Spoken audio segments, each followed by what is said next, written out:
Hello दोस्तों, डर के अभाव चैनल में आपका स्वागत है। आज की कहानी है छलावा और तांत्रिक। तो चलो सुनते हैं आज की कहानी। रात का समय था। हवा में अजीब सी नमी और ठंडक थी जो किसी अनजान खतरे का आभास करवा रही थी। गांव के बुजुर्ग हमेशा चेतावनी देते थे, उस जंगल में मत जाना, वहां एक छलावा रहता है। लेकिन इंसानी फितरत ही ऐसी होती है जो जितना डरती है उतना ही खतरे की ओर आकर्षित भी होती है। राघव, एक जिज्ञासु और निडर युवक, इन बातों पर विश्वास नहीं करता था।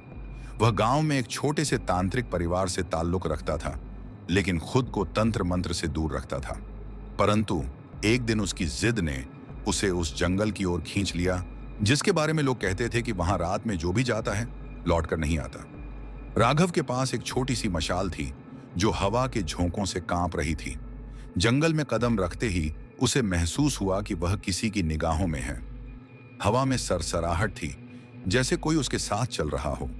अचानक उसे अपने चारों ओर कई परछाइयां दिखने लगीं, जो झाड़ियों के पीछे छुप छुप कर उसे देख रही थी। राघव ने अपने कदम तेज कर दिए, लेकिन तभी उसे अपने पीछे पैरों की आहट सुनाई दी। वह पलटा, लेकिन वहां कोई नहीं था। अंधेरे में घूरती हुई पीली आंखें उसे दिखीं। वह परछाई बोली, और फिर एक झटके में वह राघव के इतने करीब आ गई कि उसकी सांसों की ठंडक राघव के चेहरे पर महसूस हो रही थी। राघव का शरीर जड़ हो गया। वह न हिल सकता था, न बोल सकता था। तभी दूर से एक औरत की चीख सुनाई दी। राघव ने उधर देखने की कोशिश की, लेकिन उसकी आंखें जैसे जमी हुई थीं। अचानक जंगल में एक और हलचल हुई।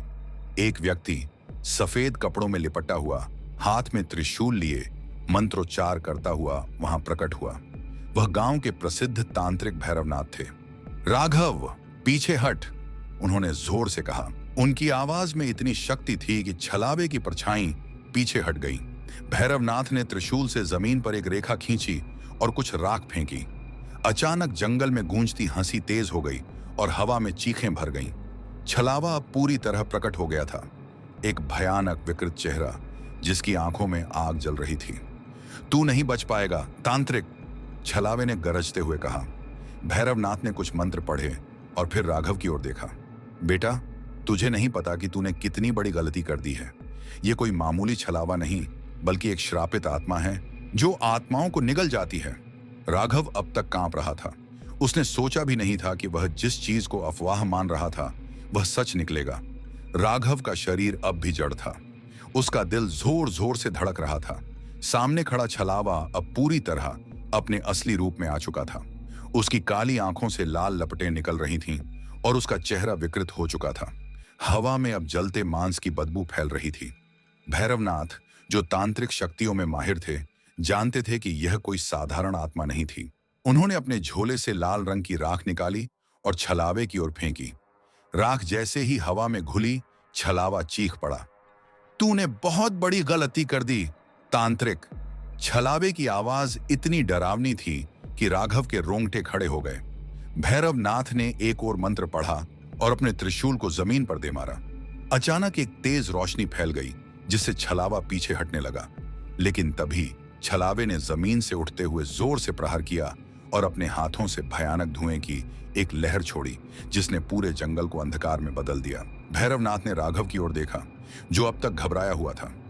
अब समय आ गया है कि तुम सच जानो, उन्होंने कहा।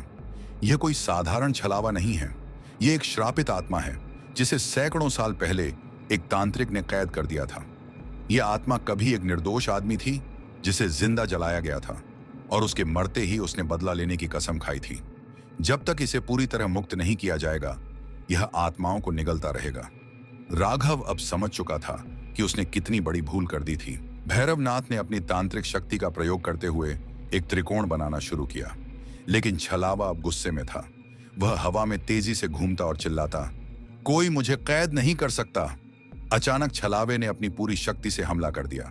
जंगल में जमीन हिलने लगी, पेड़ गिरने लगे और हवाएं तेज हो गईं। भैरवनाथ ने तुरंत अपने मंत्रों को तेज किया और अपने हाथों से एक पवित्र जल का छिड़काव किया, लेकिन छलावा हार मानने वाला नहीं था। उसने अपने पंजों से भैरवनाथ पर वार किया, जिससे वह जमीन पर गिर पड़े। राघव अब तक बेबस खड़ा था, लेकिन तभी उसने हिम्मत जुटाई और भैरवनाथ के झोले से वह राख निकाली। जिससे छलावा डरता था। राघव ने पूरी ताकत से वह राख छलावे पर फेंक दी। राख के पड़ते ही छलावे की चीखों से पूरा जंगल गूंज उठा। उसकी आंखों से आग की जगह अब आंसू बहने लगे। उसका विकृत चेहरा धीरे धीरे सामान्य होने लगा। मुझे मुक्त करो, छलावे ने दर्द से कराहते हुए कहा।